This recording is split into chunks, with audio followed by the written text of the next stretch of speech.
¿Cómo están? Bienvenidos a la Butaca Clandestina. En esta ocasión vamos a comentar una película que ha cosechado 4 premios de los Oscar en la última edición. Sorprendentemente, creo que ha sido la segunda más ganadora de la noche.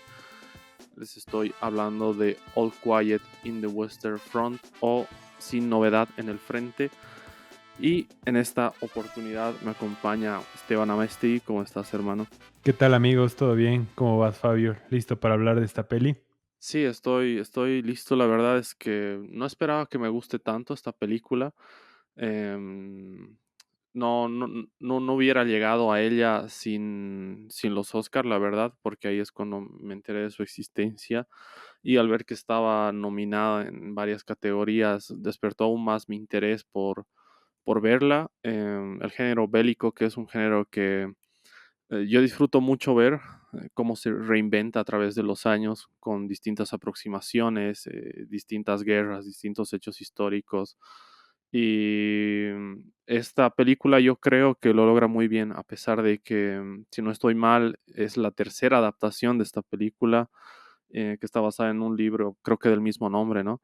Y, pero tiene un aporte muy interesante y muy valioso, yo creo, si hablamos de películas bélicas, ¿no? Películas basadas en guerras.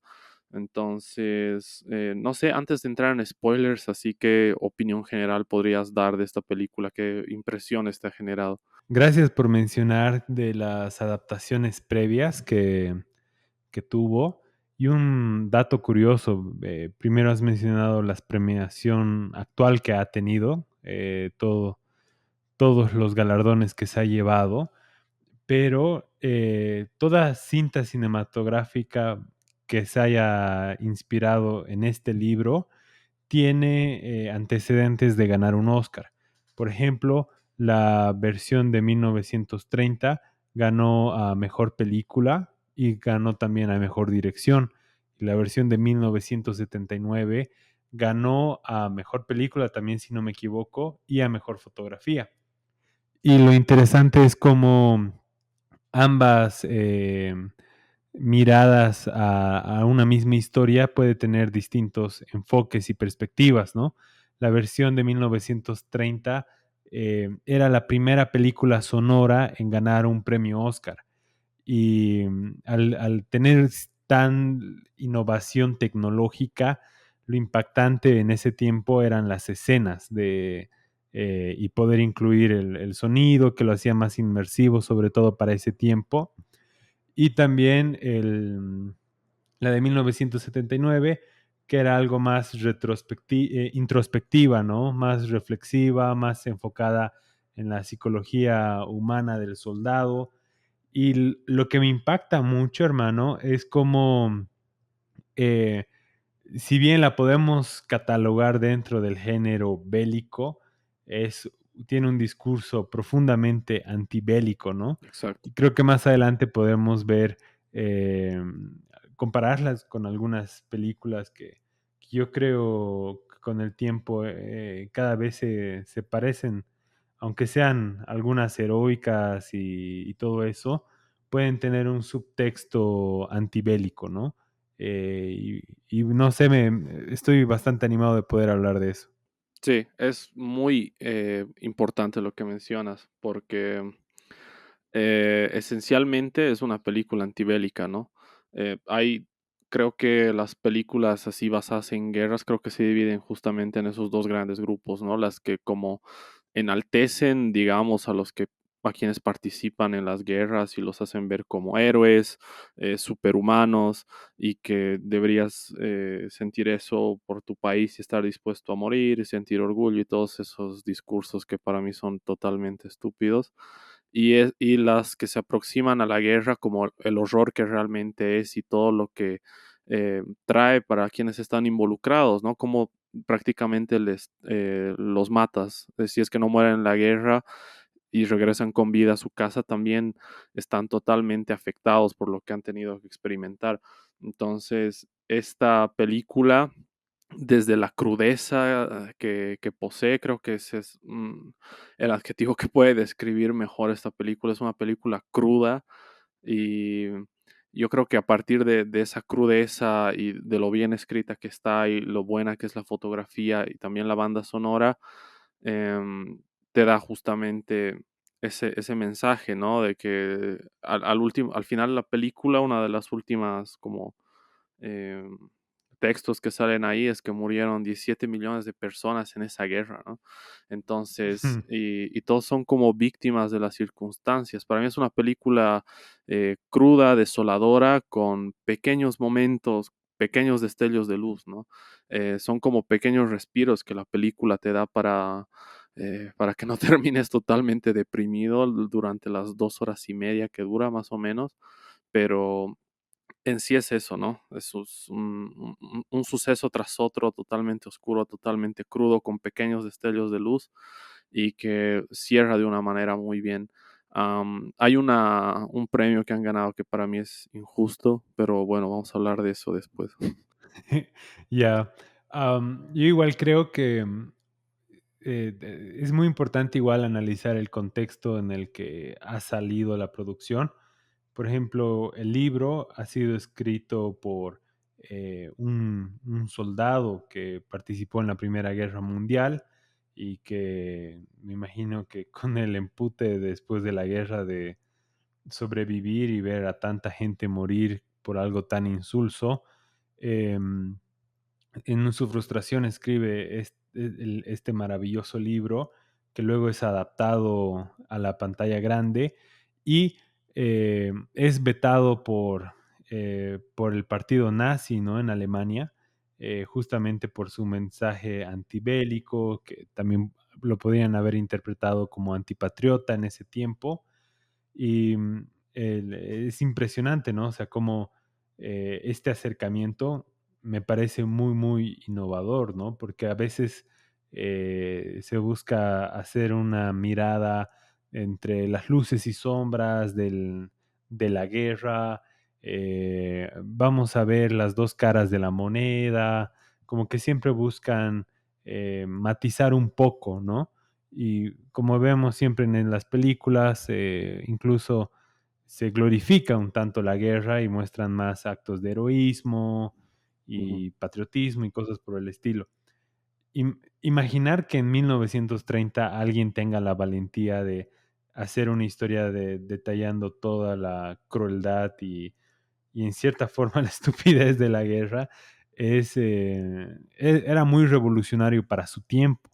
Y pensar igual la adaptación que han hecho cinematográficamente en ese entonces, era la primera película en ganar un Oscar con sonido, eso ya es algo bastante loco.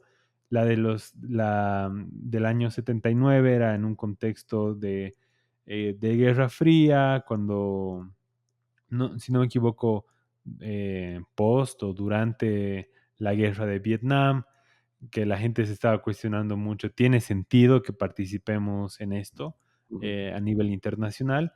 Y bueno, la de ahora viene más con un énfasis,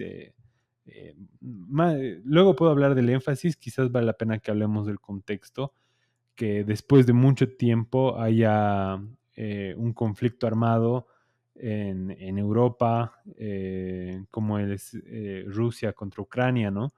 Y que si bien no tiene la magnitud de una guerra mundial, sí tiene a todos los países vecinos alertas y al mundo en general preocupado de que algo así pueda volver a suceder. Y lo que me llama la atención que ha enfatizado esta película es el rol político en la guerra. Creo que quizás en las otras películas había un acercamiento más personal de el soldado y lo que sufre. Y si bien eso está muy presente en esta película, de hecho me parece que todo lo bueno sale a partir de ahí, las escenas que muestran a la gente en situación de poder tomando decisiones de guerra, ahí es cuando te das cuenta eh, cuán insulso realmente es, ¿no? Creo que en el libro tiene una aproximación más hacia lo filosófico. De hecho, el final varía del libro a la película y en el libro tiene un final más reflexivo. En cambio, en este tenemos un final que te llena de frustración. Es como, no puedo creer que en los últimos 15 minutos de guerra a ese estúpido se le haya ocurrido mandarlos a morir, prácticamente por orgullo o egocentrismo, ¿no? Entonces, eso me parece un aporte muy, muy interesante tomando en cuenta el contexto histórico en el que estamos. Sí, has tocado un tema que, bueno, varios que se conectan con lo que iba a decir, así que está increíble, pero después te hablo específicamente de la conexión que he hecho a lo que estabas diciendo. Y esto del contexto político es muy valioso, es una de las cosas que yo también he disfrutado más de esta película, el sinsentido de la guerra, ¿no? Y cómo está manejado por la gente poderosa. Ves ahí a los líderes comiendo banquetes, en mesas gigantes con todos los lujos del mundo, mientras su gente se muere de hambre, su gente roba comida para sobrevivir. Y incluso este acto del final que dices que es bastante trágico y bastante frustrante.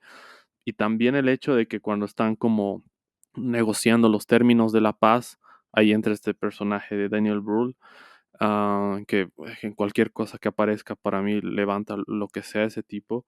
Pero a pesar de que su papel es muy corto acá, yo creo que es muy importante porque es como que dentro de todo este grupo de personas con poder, el único que parece usar el sentido común, ¿no? El único al que realmente le están importando las vidas de otras personas.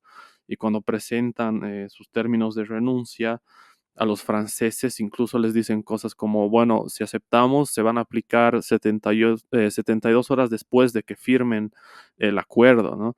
Entonces ahí te das cuenta de la inoperancia de la gente, los caprichos que tienen, cómo ellos deciden cuánto tiempo tiene que pasar entre una cosa u otra, cuando realmente por día la cantidad de muertos yo creo que superaban los centenares. Entonces, eso es realmente algo de la película. Creo que el punto más reflexivo de la película, ¿no? Porque como bien has dicho, cuando una película se centra únicamente en lo que pasa con el soldado, la cotidianidad del soldado y la acción, puede llegar a ser muy entretenido también y muy disfrutable, que hemos visto en películas anteriormente, pero yo creo que es muy valioso que le aporten ese contraste, ¿no? Ese contraste político. Y también hablabas de que una de las versiones se había estrenado a finales de los 70 durante la guerra de Vietnam. Justamente a finales de los 70 también se estrenó The Deer Hunter, que habla sobre la guerra de Vietnam y que es mi película bélica favorita justamente porque hace lo mismo que esta película, que es mostrarte los horrores de la guerra y, y no enaltecerla, ¿no? Y no mostrarla como un acto heroico, sino como algo que te destroza la vida, ¿no? Para mí es por eso la mejor película bélica que se ha hecho. Es larguísima, pero vale totalmente la pena, ¿no? Está Robert De Niro, Christopher Walken, Meryl Streep, John Casasal, o sea, es una película increíble, ¿no? Se la recomiendo un montón si les gusta el género bélico. Y yo creo que se relaciona en esto que dices, ¿no? En un contexto en el que está la guerra de Vietnam, que salga una adaptación de esta película y que salga una película sobre la misma guerra de Vietnam. Yo creo que habla mucho de intención de los realizadores, de hacer reflexionar a las personas de que la guerra no es un juego, ¿no? No es una cuestión de ser heroico y de sentirte, entre comillas, tan orgulloso de tu país que estás dispuesto a dar la vida, cuando en realidad vas a dar la vida por los intereses y caprichos de personas con poder, y eso es al final de cuentas lo que sucede en todas las guerras, ¿no? Al menos desde mi punto de vista. Entonces, yo creo que esto que dices de la reflexión política histórica es un punto que enaltece mucho la película de la que estamos hablando, ¿no? Claro, y algo interesante es también cómo ha ido incorporando cosas que no se han visto en las adaptaciones anteriores y creo que realmente ha tenido que pasar mucho tiempo para ser reinterpretada, para que tenga algo distinto, ¿no? Me parece que, por ejemplo, el aporte cinematográfico que tuvo la primera era el aspecto tecnológico, el sonido, que no lo había antes, y tomar en cuenta pre-Segunda Guerra Mundial la campaña publicitaria que se hacía para que la gente participe en guerras o se enliste era tremenda, ¿no? Y el cine era una de las principales herramientas para eso. Así que un film antibélico haya sido de las primeras o de las mejores en incorporar el aspecto tecnológico para su fin es súper loco, ¿no? El segundo aporte que para mí me tiene la versión de 1979 era lo reflexivo, introspectivo, gana mejor fotografía, ya es a color, así que tiene ese aporte cinematográfico desde el lenguaje, ¿no? En esta, creo que a nivel tecnológico ha avanzado mucho el cine bélico. Ya teníamos algunos destellos de lo que se iba a venir en la película de Steven Spielberg, de Rescatando al Soldado Ryan, en la entrada a Normandía.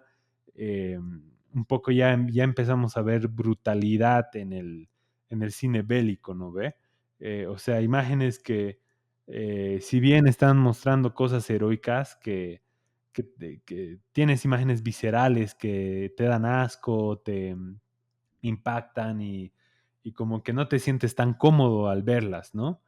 Después han empezado a ver más películas, por ejemplo, para mí, Full Metal Jacket de Kubrick incorpora este aspecto de burla de la guerra, ¿no ve? Sí. O sea, es muy, muy, muy, muy graciosa y a la vez muy cruda. Me encantaría hablar más de Full Metal Jacket, pero me voy a desviar del tema. Y, por ejemplo, Apocalypse Now, que adapta una historia del siglo anterior al que fue filmada. Se me ha olvidado el nombre, el título del libro, pero básicamente habla acerca de cómo el colonialismo y los conflictos bélicos en ciudades, en países como del continente africano. ¿Y cuál es el aporte para mí de Apocalypse Now? Es que muestran al soldado como un sacrificio. Esa escena final en que empieza a sonar la canción de The Doors y el personaje principal asesina a Marlon Brando. Ujú. Es a la par que hay unas escenas de un sacrificio de un animal. O sea, es como que la guerra es un sacrificio de los soldados, ¿no? Y me encanta cómo Coppola utiliza esa metáfora lado a lado como la que utiliza en El Padrino, ¿no ve? Con la escena en que asesinan a todos los enemigos de la familia Corleone mientras está viendo la ceremonia del bautizo. Sucede lo mismo acá en Apocalypse Now. Y me parece que, por ejemplo, acá sí tienes en las escenas finales, esa escena del sacrificio del soldado siendo sacrificado, pero ¿por qué? No hay un mayor sentido, ¿no ve? Me parece que hay la burla, la irreverencia al uniforme que tiene Full Metal Jacket. Y del cine más reciente, House of Rich, no sé si te acuerdas de esa película, Sí, creo de Mel con Andy Gibson era, ¿no? Garfield, Ajá, con Mel Gibson como director. exacto. Es igual súper violenta, ¿no? Es muy Bastante visceral. cruda y buena también, sí. Ajá. Es buena, pero sigue teniendo heroísmo, ¿no? Ujú. En el personaje. Y me parece que del cine más reciente, Dunkerque Qué y buena peli. Sí, 1917, incorporan el point of view, que es casi como, es muy inmersivo, es como si un estuvieras en un videojuego. videojuego. Exacto. Ujú. Ajá. Entonces, eso le da un aporte interesante a esta película. De hecho, a ratos se siente muy 1917, pero como incorpora todos estos otros elementos, lo digo, se parece a 1917 a nivel Visual. cinematográfico, o Sí, sea, el movimiento de la cámara. ajá. Pero estos otros componentes que tiene, que se alimenta e incorpora de otras películas, me pareció espectacular. Y Tarantino, por favor, aprende de estas cintas que menciono a la hora de hacer una película bélica. Es una falta de respeto lo que has hecho. No, mentira, ¿Qué estoy bromeando. película bélica ha hecho Tarantino, brother? No, espera, ahorita No ha hecho ninguna voy a peli de la buscar. guerra Tarantino. ¿Cómo que no? Y la de la Segunda Guerra Mundial, Bastardo sin Gloria. Ah, pues es buenísima, ma, esa no es una peli bélica, pero ven, esa es otra cosa. Ya, algún rato me gustaría hablar contigo de esa película, pero ya, lo Es que dejemos para no no la puedes discutir. contar como película bélica porque no se centra ni le interesa mostrar nunca, la batalla, el campo de batalla. Ya, pero tampoco podríamos contar esta película como película bélica tampoco, porque Sin novedad en el el, frente. el, por por todo el discurso, en todo caso tendríamos que buscar otra categoría. Tal vez, pero ¿sabes qué? Es súper interesante men, lo que has dicho con las similitudes a 1917, y es porque justamente el director de fotografía se ha basado en la cinematografía de 1917 para hacer los travelings y poner todo ahí, ¿no? Entonces, o sea, lo ha reconocido públicamente incluso, o sea, no puedes decir que es una copia, ¿no? Todo ya está hecho, pero por eso visualmente a ratos la sientes como 1917, que tampoco me parece algo malo, de hecho es algo muy bueno porque es disfrutable visualmente.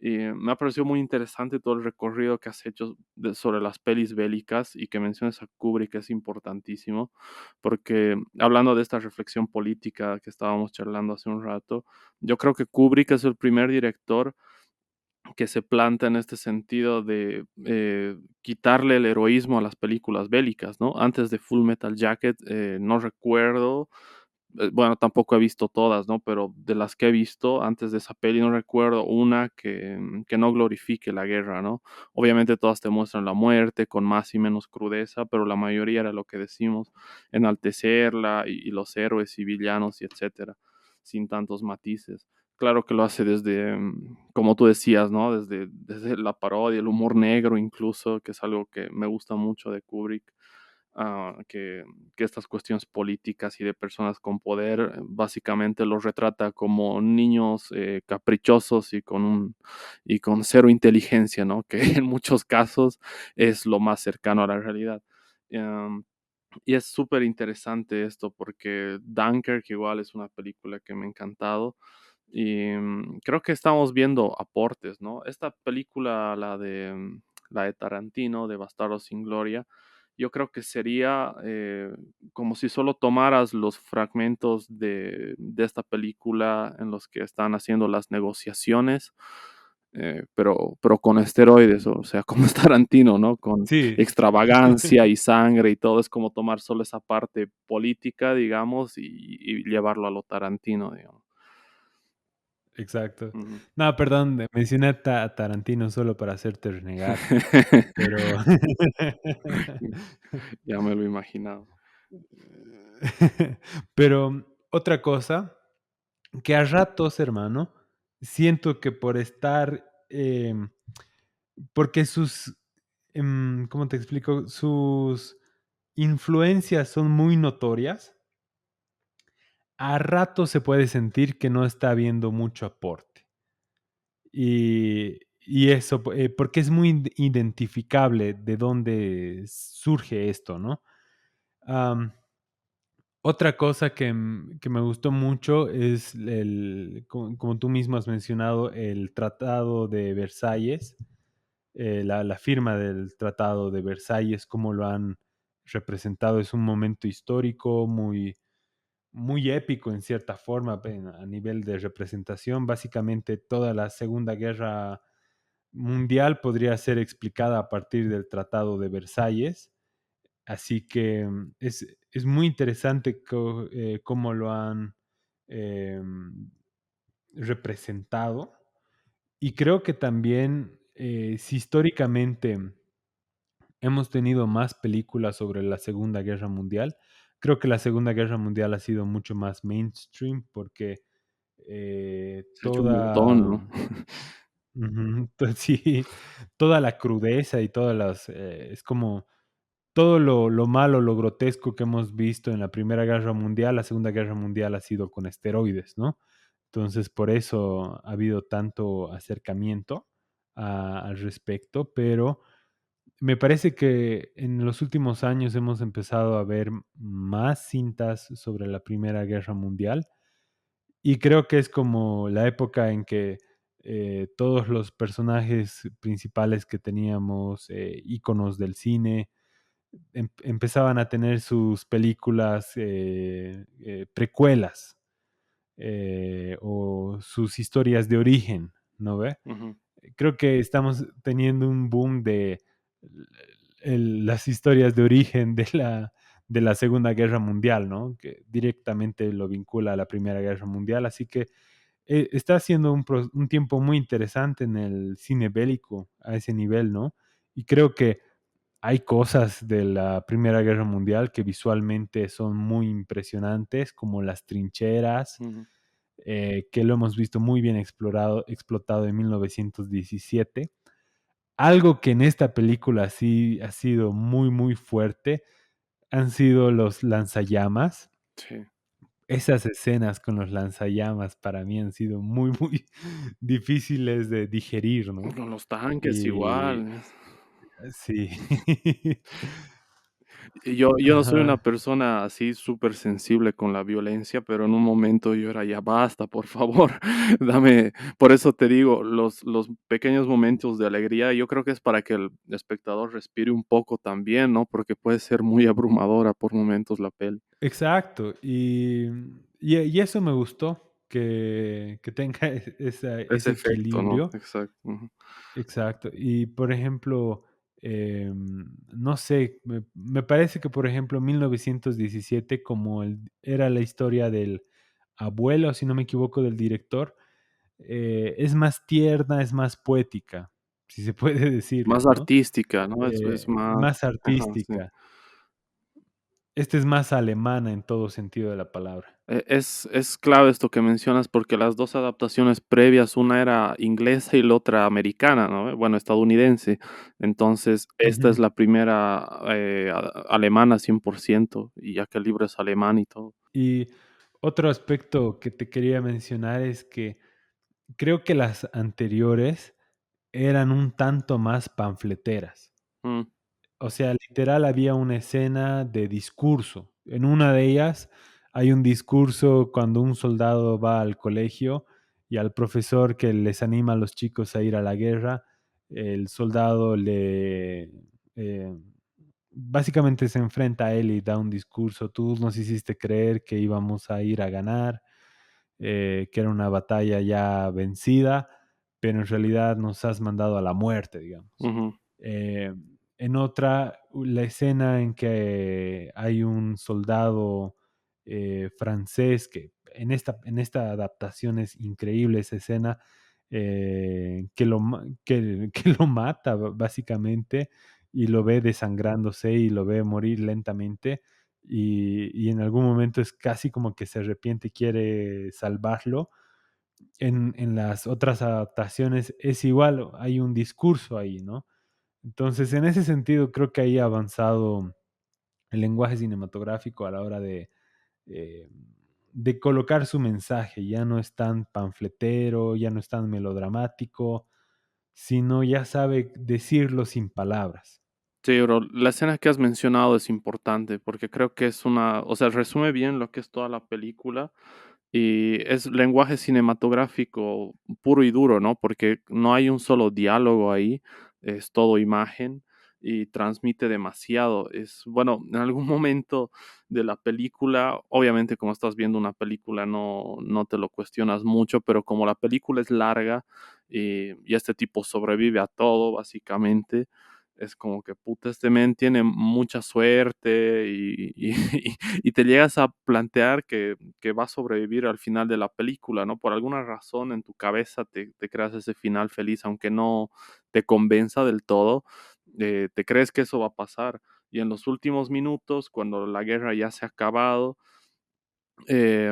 lo que me gusta de esta escena es que ambos soldados, ¿no? El francés y él, se quedan viéndose de frente, como ambos reconociéndose como iguales y con el mismo terror y las mismas ganas de que se termine todo de una vez, y deciden no hacer nada. Yo creo que en el plan de esperar a que termine la guerra y poderse ir y no tener que matar al otro, porque ambos ya están completamente agotados, ¿no? Ves, ahí el maquillaje hace mucho, ¿no? Ves cómo están totalmente ya acabados por dentro y por fuera, física y mentalmente están destrozados, solo quieren descansar.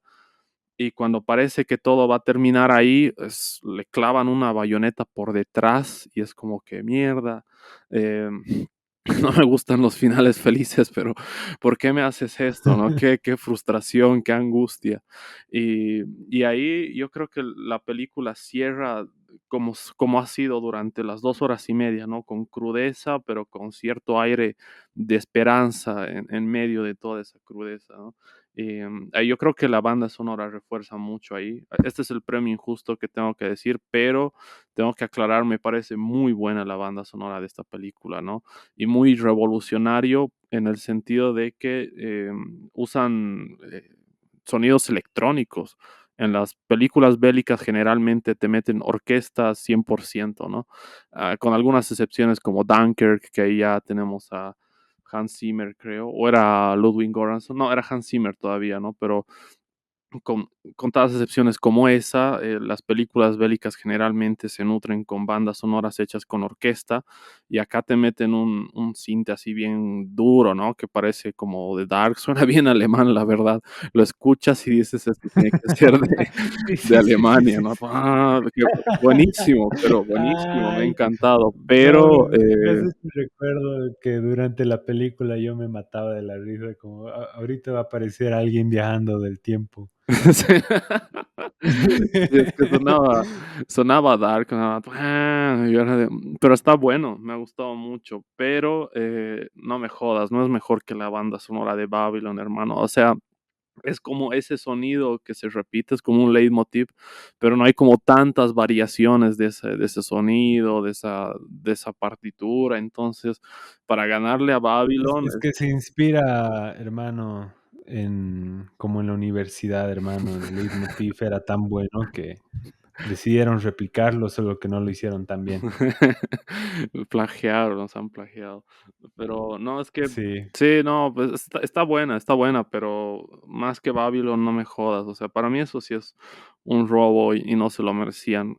Pero obviamente le estoy diciendo, me ha gustado, me parece una buena banda sonora, pero no una banda sonora así, wow, para volverse locos, ¿no? Más que buena o compleja, yo creo que es que se te queda en la cabeza, ubicas, escuchas ese sonido y no te lo puedes sacar de la cabeza. Yo la vi 2 noches antes de la ceremonia de los Oscar y cuando ganaba siempre la ponían y yo era de ya, por favor, que se acabe esta pesadilla, ¿no? Yo, ¿por qué está ganando tantos premios esta película, digamos? pero luego la viste y entendiste, Luego, ¿no? no, claro, o sea, no, yo la vi antes de los premios, pero no pensaba que iba a ganar tantas cosas. Yo estaba seguro de que se iba a llevar la categoría de mejor peli internacional, y lo dije eso en la previa, porque siempre que una película está en la categoría de esa categoría extranjera y también en la categoría de mejor película, generalmente no gana mejor película, pero se lleva mejor película extranjera. Entonces yo dije eso, es muy posible que gane porque está en esas dos categorías, pero después fotografía no me lo esperaba, pero estaba merecido. Y no recuerdo cuál era la otra parte de banda sonora, pero creo que estaba de acuerdo igual. Solo banda sonora me echó ruido porque, bueno, Babylon para mí es excelente en todos los sentidos y al final se ha quedado sin nada, pero ¿qué vamos a hacer? Así es la vida y la academia. Mejor diseño de producción. Mejor decir, sí, sí, sí, sí, sí, está merecido. El diseño de producción está muy bien todo, pero sí, es una película que, de nuevo, yo no esperaba que me guste tanto y he terminado disfrutándola mucho. Me hubiera gustado verla en un cine, la verdad, porque visualmente es increíble, pero bueno, también es disfrutable, ¿no? En una tele considerablemente grande, un buen sonido, también la puedes disfrutar. Mm. Oye, buen punto el que mencionas. Lo hemos visto en Netflix, ¿no? Sí, Entonces, claro. queda la duda, ¿cómo hubiera sido en pantalla grande? Creo que igual me hizo un tanto recuerdo a Beautiful Lie de la banda sonora de Batman versus Superman, cuando aparece Batman, Sí, como ese... ese sonido Entonces, ese sonido así muy ujú, profundo, así, no sé. ujú. Un rato un poco exagerado, pero sí, sí, honestamente no me ha vuelto loco la banda sonora. Y honestamente, brother, yo ya aprecio los Oscar porque hay algunas cintas que nunca llegarían a las pantallas grandes de Bolivia, pero porque están nominadas o han ganado algo, de alguna manera llegan, aunque sea por un día, ¿no? Exacto, sí. Entonces, pero honestamente ya ni me veo la presentación porque, ah, no lo sé, hermano, me parece que lo que hizo Will Smith el año pasado ya es muy representativo de todo lo, lo que sucede ahí, ¿no? Sí, yo el año pasado igual me hice la promesa de que no iba a volver a ver los Oscars nunca más, cuando ganó Coda y estuvo todo el show de Will Smith. Yo dije, ¿qué estoy viendo? Aparte, esa premiación duró como 5 horas, creo, fue larguísima. Por suerte, este año ha durado 2 horas y media, creo, o máximo tres, y se acabó antes de medianoche. Esa vez los comerciales eran más largos y durante los comerciales dieron premiaciones que no salían en vivo. Fue un desastre total. Pero lo que me motivó este año es que habían películas del año pasado que me gustaron mucho, em, como Everything Everywhere All at Once, Los Espíritus de la Isla, etcétera, que yo dije, wow, están pelis que me han gustado, me la voy a pasar bien si se ganan unos cuantos premios, ¿no? Pinocho también ganó, me gustó mucho. Entonces, por ese lado. Ahora, del lado de sorpresas, no ha habido ninguna sorpresa, ¿no? Creo que ha sido la gala más predecible, no ha saltado ninguna sorpresa, pero en general con los ganadores yo estoy conforme, porque creo que han habido mejores películas. Bueno, también había buenas películas el año anterior, pero han decidido poner películas que para mí no sé por qué estaban ahí. King Richard estaba ahí Coda, y yo no entendía por qué. Había otras películas excelentes que las han ignorado, pero eh, no sé, creo que depende mucho de eso, ¿no? De si has visto una película que te ha gustado y está nominada, es como que todavía te genera cierta expectativa o alegría que gane. Pero sí, yo ya tampoco lo vivo con tanta intensidad como antes, ¿no? Antes me veía absolutamente todas las películas antes de la gala, veía todos los premios antes de eso, ¿no? Los Critics' Choice, los SAGs, los toditos los veía antes de verlo para saber quién tenía más posibilidades. Ahora ya no tanto, men, ahora es como que ya eso ya ha pasado para mí, pero este año no tengo tantas quejas, ¿no? Bueno, en general, mis quejas más que con los ganadores, es con las que se han quedado afuera o no les han dado absolutamente nada, digamos. Sí, bueno, la academia, hermano. No podemos esperar nada bueno de ellos. Sí, la verdad, los premios en general, ya no los veo tanto porque son más no sé, casi como un mecanismo de marketing, te puedo decir, para mí. O sea, son más como diseñados para que haya ciertas cosas que quieren que veas y los usan como plataformas para eso. No siento que sean como muy respetables ninguno de los premios, ¿no? Son más como expresiones de vanidad en la mayoría de los casos, pero lo bueno es Ujú. que por lo menos se dan a conocer películas que de otra manera podrían no estar ahí, ¿no? Eso creo que lo decía el Cayo en nuestra previa, o sea, por lo menos te dan a conocer películas que de otra manera no te puedes enterar. Yo, por ejemplo, de esta película, no me hubiera enterado porque yo no tengo Netflix. Entonces, sin los Oscar nunca hubiera pillado esto, ¿no? A no ser que tú me la hayas recomendado así eh, después, pero no, o sea, no hubiera enterado de eso. Pero de todas maneras, es lo que hay, ¿no?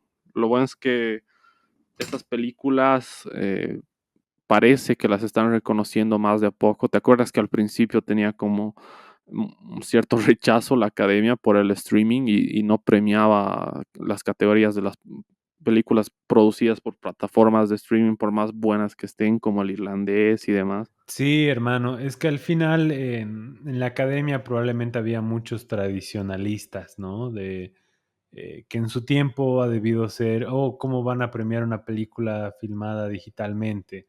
El cine es celuloide, digamos.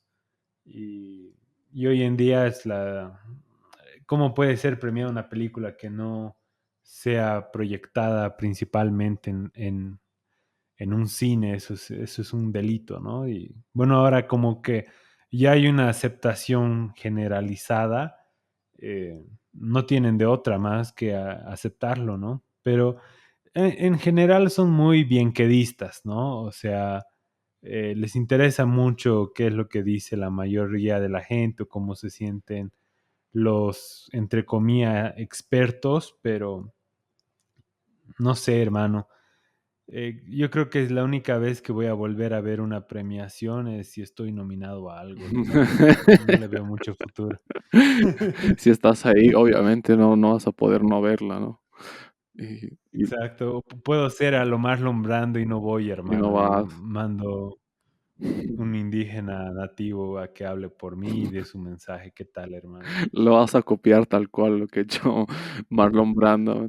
No, hoy en día eso ya, Bad- hoy en día eso sería muy polémico, hermano. Hoy en día te pueden funar por eso, aunque tus intenciones no sean malas, oiga. Ay, hoy en día pueden funar por lo que sea, hermano, pero que me funen, ya de algo hay que morir. Como tú dirías, quien no tiene miedo a quien tiene miedo a morir, que no nazca o algo por ahí. El que tenga miedo a morir, que no nazca. Brr. No, sí, hay que morir de algo, sí, ¿para qué está la vida? Sino, ¿Te pero imaginas que la película termine con esa frase, hermano? Para que te des cuenta lo en vez de estúpido que estás. ponerte, murieron 17 millones de personas que tengan miedo a morir, que no nazca. Brr. Y una canción de Bad Bunny con Eladio Carrión. De la nada, hermano. Ahí sí se Pero- merecería mejor banda sonora, pero, Mejor película. pero actualmente no se lo merece. Ajá. Bueno, ya con nuestra irreverencia que tanto nos caracteriza. Sí, me parece, hermano, que en general me faltó algo que la haga más poética. O sea, siento que funciona muy bien, pero es muy esquemática la película. Ujú, Em, Hubiera querido un toque más de lenguaje cinematográfico. O sea, me parece un lindo discurso y tomando en cuenta que viene de un contexto alemán, ¿sabías que, por ejemplo, los mejores teólogos son alemanes porque el idioma alemán se les da muy bien para la estructura y el discurso, digamos? ujú. Entonces, en ese sentido, me parece que funciona muy bien como discurso y se ha ido perfeccionando con el tiempo y sobre todo se ven en lo que mencionábamos, ¿no? En esa escena con el soldado francés, ha sido muy convincente toda la película, pero me hubiera gustado, y reconozco que esto es algo muy personal, un toque más de lenguaje cinematográfico, quizás algo nuevo, porque incluso esa escena, hermano, yo la he visto en Blade Runner. Ujú, En Blade Runner, la original, cuando ay, se me olvidó, el replicante puede matar a Harrison Ford, que ya se me olvidó cómo se llamaba el personaje. En el Director's Cut no hay un diálogo, pero es como que está ahí y simplemente decide no hacerlo. Si no me equivoco, en uno de los no sé cuántos cortes hay de esa película, pero en uno de los cortes hay un discurso en esa escena, ¿no ve? O sea, qué aporte cinematográfico que no haya el discurso y que tú simplemente al ver la escena entiendas todo, ¿no ve? Entonces, al final del día, todos los recursos cinematográficos que hemos visto, ya los hemos visto antes. Entonces, hubiera querido ver algo más, algo innovador, que sea muy distintivo, ¿no? Incluso hasta hemos dicho la banda sonora, oye, me hace mucho recuerdo a Dark, Ujú. ¿no? Entonces no veo algo así eh, que me vuelva loco en ese sentido. Claro, no tiene como una marca de identidad o un aporte así como revolucionario al mismo subgénero bélico, ¿no? Como lo mencionabas, tú has hecho un repaso muy preciso, me parece, porque has ido mencionando películas y lo que le han ido aportando cada una al subgénero. En cambio, esta película es lo que decíamos, ¿no? En comparación con 1917, es una película menos artística, ¿no? Y súper estructurada, creo que ahí se nota bastante lo alemán como bien lo acabas de decir, porque es estructura de guión paso por paso, ni un poquito más, ni un poquito menos. Y a nivel visual es lo que decía, ¿no? El director de fotografía dijo que se inspiró en los esquemas de Roger Deakins de 1917.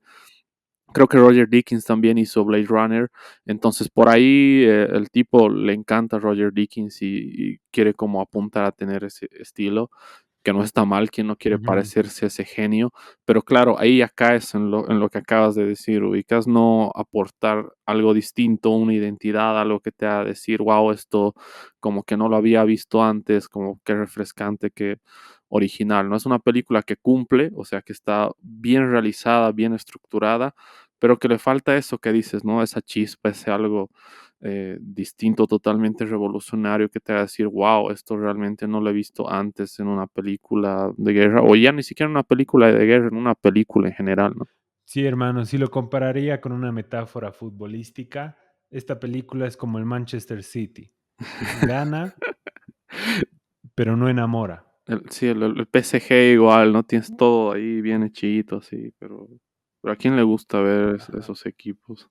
Ajá, Nos van el a... Manchester City así, todos los... gana todo, pero no te vuelve loco, no es como que, o sea, incluso con Haaland, perdóname que haga esto, pero ay, nos van a cancelar, pero bueno, nos van a llamar el podcast de los FIFAs, pero bueno, FIFAs, el héteros básicos. incluso con Haaland simplemente empuja el balón en la última línea y al final está bien porque es un 9, pero no es como que te mete un gol que te emociona, ¿no ve? Y lo mismo sucede con la película, o sea, sí emociona, no me interpreten mal, pero no tiene ese aporte cinematográfico que cambia tu vida para siempre. Ujú. Sí, claro, es una película bien hecha, ¿no? Yo también he hecho un poco de menos eso, porque al menos en las últimas películas bélicas que han tenido así mucho reflector que hemos visto, todas tenían ese aporte, ¿no? Dunkirk tenía esto que decías de la primera persona, 1917 la cinematografía y la iluminación que eran preciosas, eran como un cuadro cada fotograma y eso es increíble. Y todas tenían algo, ¿no? Todas tenían algo en los últimos años, era como que se esforzaban por darle algo a un subgénero que está un poco desgastado quizás ante los públicos masivos, ¿no? Porque es como que, "Bah, hay otra película de la Primera Guerra Mundial, de la Primera, de la Segunda, ¿no? Entonces, esto es una saturación que es entendible, ¿no? Que yo lo entiendo perfectamente. En algún momento yo también dejé de ver películas de guerra porque para mí era más de lo mismo, pero con mejores efectos. Pero cuando te topas con películas así que son un poco revolucionarias, es como te interesas más, ¿no? Y tratas de ver más y analizarlas más.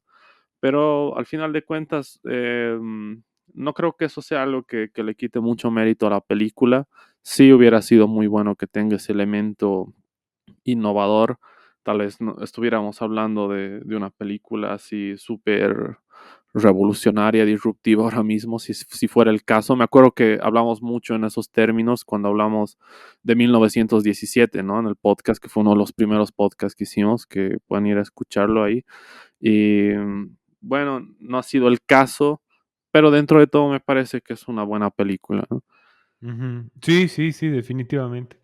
De lo mejor que hemos visto entre los últimos nominados de películas bélicas, ¿no? O sea, en especial si lo comparas con House of el Rich, otro nominado.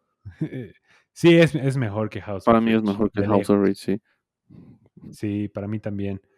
Eh, Dunkirk es más entretenida. Sí, 1917 es más artística. Y ojo que Dunkirk tiene un comentario social que hacen que, bueno, podemos conversarlo en otro día. Podríamos hacer un especial de películas bélicas. sí estaría bueno. Eh, ujú. Pero ojo, un dato interesante, en el cine boliviano, el 90% de las películas bélicas en el fondo son antibélicas. Sí, sí, sí, sí, es una reflexión interesante. Yo no he visto tantas. Creo que la mejor que he visto es Chaco, de Diego Mondaca. Tuve la oportunidad de verla en el cine ese y para mí esa es la mejor película bélica boliviana que se ha hecho, porque es la película que está más centrada en los personajes que en el conflicto, ¿no? Y Ajá. eso es algo que es muy inteligente tomando en cuenta el contexto, ¿no? Estamos en Bolivia, no tienes el presupuesto para hacer una producción con grandes batallas y explosiones y tanques y cosas así. ¿Por qué no te da el presupuesto, pues, hermano? Y por eso hay otras que salen, que salen más a parodia, que no voy a decir cuáles son para no ganarme enemigos, pero es lo que hay, ¿no? Ujú. Claro, y todavía con efectos especiales, CGI boliviano, hermano. Sí, Te la dedico. ajá, sí, sí, sí. De los creadores de... Nada, mejor me callo. Dale.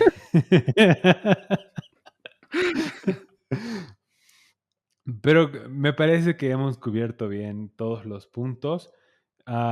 Quizás recomendar a todas las personas a que vayan a escuchar ese podcast que grabamos sobre 1917. Si no me equivoco, lo conversamos con Cayo y con Lucho. Y también hice una crítica en 1917, lo puedes buscar en La Ramona. Sí, lo Está leí. bajo mi nombre Esteban Está muy bueno. Amestegui. Ajá. Y de hecho, así creo que es lo mejor que he escrito en mi vida. No es la gran cosa, pero es lo mejor que he escrito en mi vida. Así Pues que trabajo honesto. vaya y denle, denle un poco de amor. Sí, ya saben, vayan a visitar. Me puedes pasar el link y lo podemos poner en la descripción de este episodio también. Creo que estaba en la descripción de 1917, pero por si acaso lo podemos dejar acá también. Así que nada, espero que hayan disfrutado este podcast. Hemos hecho un repaso por otras películas bélicas también, que todas se las recomendamos al 100, al menos las que hemos mencionado. Y vamos a estar viendo la posibilidad de hacer un especial bélico, que estaría buenísimo porque es un tema que a ambos nos gusta bastante. Y bueno, este fue nuestro podcast dedicado a All Quiet in the Western Front. Gracias por escucharnos y será hasta la próxima. Gracias, Esteban, por pasarte por el podcast. Un abrazo, amigos. Hasta la próxima.